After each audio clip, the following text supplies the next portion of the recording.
Sani owachoka to rallies duto mitimo Nyanza iyanye Orengo. Let me be very sincere. Iyanye Orengo pile kapile. Party leader. Nyaka party leader be iyanyo.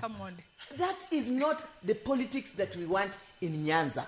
What do politics ma kata an kaka bet kain. I ran for Senate with Orengo in 2013. Anyalo run for Senate with him. Lakini okanyal bire a studio ka na yaje. Obe okadua. That's not my politics. Gima dwaro ka adwan mondo wawach ni gima timore Luo Nyanza ni. Makata mama Ida nyocho kwero ni she doesn't want gunism in Nyanza.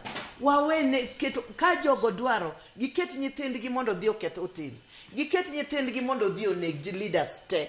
Mondo giket mondo olor ndeche. That was a bad my democracy. Mane wanga be o fight ni. Mane Kaluma giri o fight ni. Manyocha gi fight mondo gimigi democratic space mondo gidhi kila kamoro.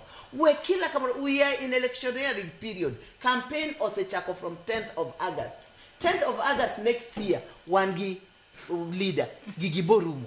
Koro wabed juma berni king abo itaji. As a party please as an ODM life member, it is very sad what I'm seeing that is happening in Nyanza. Gimaduaro, adwaro mondo ji obed gi dialogue kaka Luo. Wabed kamora chel kaka nyocho wabed kamora chel. But bed kamora chel does not mean that you don't have different opinions. Wakajo kakin ka Gladys wango biro homa ubiro sia. Idwan mondo walor nendeche. We have allowed her to come there. Kakin Linda Mwananchi or the Migori. Let's open. Give it onge girima giburo kao.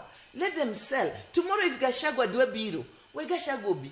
Ruto ni neringo gira ila mane anyora ila left and right muchawi mugonjo. He was led to go to Kisumu. Moti Morali ne mudugo Nairobi. That's the political space ma a fight on this stage. To gikmoko ne aken women leadership. I'm a woman leader, empowered, but I don't use people's children for fighting my wars. No. Let's be intelligent. Let's be firm.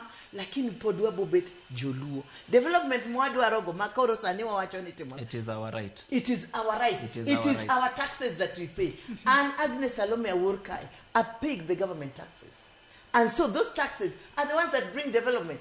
I don't have to kneel to somebody to get development in my country.